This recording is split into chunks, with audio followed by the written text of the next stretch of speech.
Assalamualaikum warahmatullahi wabarakatuh. Perkenalkan, nama saya Nuni Setiawati. Saya ingin memberikan video pengimbasan seri Semangat Guru Kemampuan Non-Teknis dalam Adaptasi Teknologi. Berikut ini penjelasan dari saya, semoga bermanfaat untuk guru seluruh Indonesia. Apa itu program guru belajar dan berbagi seri Semangat Kemampuan Non-Teknis dalam Adaptasi Teknologi? Program guru belajar dan berbagi seri Semangat Guru Kemampuan non-teknis dalam adaptasi teknologi adalah sebuah pelatihan untuk meningkatkan kompetensi kemampuan non-teknis sebagai pendukung penggunaan teknologi dalam kegiatan belajar mengajar. Program ini terdiri dari pembelajaran sinkronos dan asynchronous interaktif yang menggunakan konsep 3E, yaitu educate, engage, dan entertain.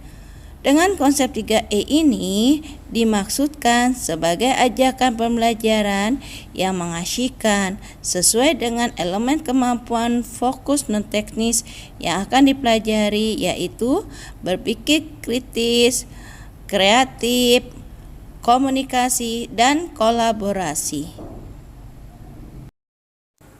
Apa tujuan program Semangat Guru seri Kemampuan Non-Teknis dalam Adaptasi Teknologi? Program Semangat Guru seri Kemampuan Non-Teknis dalam Adaptasi Teknologi mempunyai tujuan. Tujuannya yaitu dengan program ini guru dapat memahami yang pertama kemampuan non-teknis sebagai faktor pendukung kegiatan proses belajar mengajar yang menggunakan teknologi. Yang kedua, penggunaan teknologi terbaik untuk metode pembelajaran campuran. Yang ketiga, tahapan-tahapan dalam menyusun konten pembelajaran digital menggunakan teknologi sederhana. Yang keempat, pola komunikasi efektif yang terjadi pada metode pembelajaran campuran. Yang kelima, mengintegrasi teknologi kemampuan non-teknis dengan menggunakan 4C, yaitu communication, critical thinking, collaboration, dan creativity pada proses pembelajaran jarak jauh maupun campuran.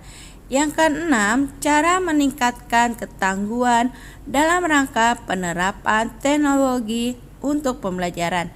Serta yang terakhir yaitu memberikan pembekalan kemampuan non-teknis bagi para guru. Siapa saja yang dapat mengikuti program Semangat Guru seri Kemampuan Non-Teknis dalam Adaptasi Teknologi? Yang dapat mengikuti program Semangat Guru seri Kemampuan Non-Teknis dalam Adaptasi Teknologi adalah: yang pertama, semua guru di jenjang PAUD, TK atau TKLB, SD atau SDLB, SMP atau SMPLB, SMA atau SMALB, SMK. Kedua, kepala sekolah. Ketiga, pengawas sekolah. Keempat, tenaga administrasi sekolah. Yang kelima, telah memiliki akun SIM PKB. Ada berapa pelajaran di dalam program Semangat Guru seri Kemampuan Non-Teknis dalam Adaptasi Teknologi? Ada 6 pelajaran di dalam program seri Kemampuan Non-Teknis dalam Adaptasi Teknologi, yaitu yang pertama, resiliensi atau tangguh dan teknologi. Yang kedua, critical thinking, berpikir kritis dan teknologi. Yang ketiga, creativity, yaitu konten dan teknik penceritaan. Yang keempat, communication, yaitu komunikasi efektif. Yang kelima, empower teacher, yaitu penerapan kelas campuran. Yang keenam, collaboration, yaitu kolaborasi dan dampak. Dan ini semua akan dijelaskan satu persatu di dalam 6 pelajaran program seri kemampuan non-teknis dalam adaptasi teknologi. Kali ini saya akan membahas tentang resiliensi. Apa yang dimaksud dengan resiliensi? Resiliensi atau sama dengan istilah lenting adalah kemampuan seseorang untuk bangkit setiap kali mengalami desakan mundur atau bahkan kegagalan. Materi yang kedua yaitu critical thinking atau berpikir kritis dan teknologi. Apa itu berpikir kritis? Kata berpikir kritis sudah menjadi kosakata harian kita di dunia pendidikan. Menuntut guru mampu menumbuhkan berpikir kritis pada murid-murid mereka, bukan hanya sebagai kemampuan tapi sebagai keterampilan. Namun demikian, banyak dari kita yang tidak sadar apa sebetulnya berpikir kritis. Orang mendefinisikan berpikir kritis sebagai proses berpikir, observasi, refleksi, menalar, yang disiplin, mahir, dan aktif dalam membuat konsep dari menerapkan, menganalisis, mensintesis, atau mengevaluasi informasi.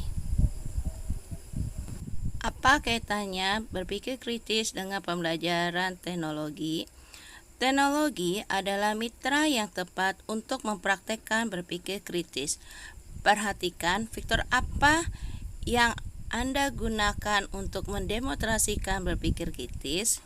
Jadi, maksud dari berpikir kritis adalah bahwa setiap orang mampu berpikir kritis, namun untuk menjadi keterampilan untuk berpikir kritis harus dilatih dan dipraktikkan setiap saat. Semakin dilatih, semakin akurat, maka semakin insting.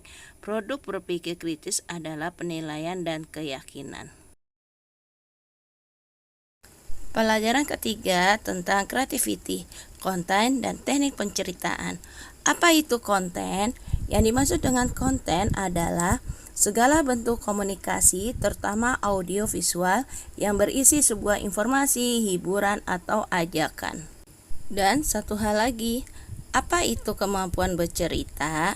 Kemampuan bercerita adalah kesanggupan atau kekuatan yang dimiliki oleh individu untuk menyampaikan gagasan atau ide secara lisan maupun tulisan yang mengisahkan tentang perbuatan, pengalaman, atau sebuah kejadian. Pembelajaran keempat materinya tentang communication atau komunikasi efektif. Apa yang dimaksud dengan komunikasi efektif? Yang dimaksud dengan komunikasi efektif adalah proses pertukaran ide pemikiran, pengetahuan, dan informasi yang disajikan dengan cara yang paling dipahami oleh penerima sehingga tujuan dapat terpenuhi sebaik mungkin. Pembelajaran kelima materinya tentang empower teacher, penerapan kelas campuran. Penerapan kelas campuran menyajikan pembelajaran yang optimal karena bisa menyediakan pengalaman belajar kepada peserta didik sesuai kebutuhan dan pola belajarnya. Apa itu metode kelas campuran? Kelas campuran adalah kelas yang menerapkan pembelajaran campuran sehingga murid mendapatkan pengalaman yang optimal. Pembelajaran keenam tentang collaboration, kolaborasi dan dampak. Kolaborasi dan dampak sebagai usaha bersama demi meningkatkan layanan pembelajaran kepada peserta didik sehingga kualitas pendidikan di Indonesia semakin maju. Kolaborasi merupakan suatu keniscayaan. Perkembangan teknologi informasi dan komunikasi yang sangat pesat ditambah kondisi pandemi saat ini yang mengharuskan pembelajaran dari rumah. Saat ini sangat memungkinkan untuk dilaksanakannya pembelajaran kolaboratif. Kegiatan pembelajaran kolaborasi merupakan suatu keniscayaan, di mana pada kegiatan belajar konvensional biasanya kolaborasi dilakukan antar siswa atau guru di dalam satu sekolah atau kelas yang sama. Namun dengan tersedianya jaringan komunikasi internet, Kolaborasi sangat mungkin dilakukan antar sekolah, antar wilayah, bahkan melampaui batas negara. Secara sederhana, kolaborasi dapat diartikan sebagai suatu bentuk kerjasama yang dilandasi oleh saling percaya, saling menghargai, saling menerima, saling peduli, dan saling menguatkan. Untuk mencapai tujuan yang telah ditentukan, kolaborasi dalam pembelajaran ibarat sistem kerja tubuh manusia dalam melakukan suatu aktivitas. Demikianlah penjelasan materi video penghibasan seri Semangat Guru Kemampuan Non-Teknis dalam Adaptasi Teknologi. Dan saya mengucapkan terima kasih. Wassalamualaikum warahmatullahi wabarakatuh. Sampai berjumpa kembali.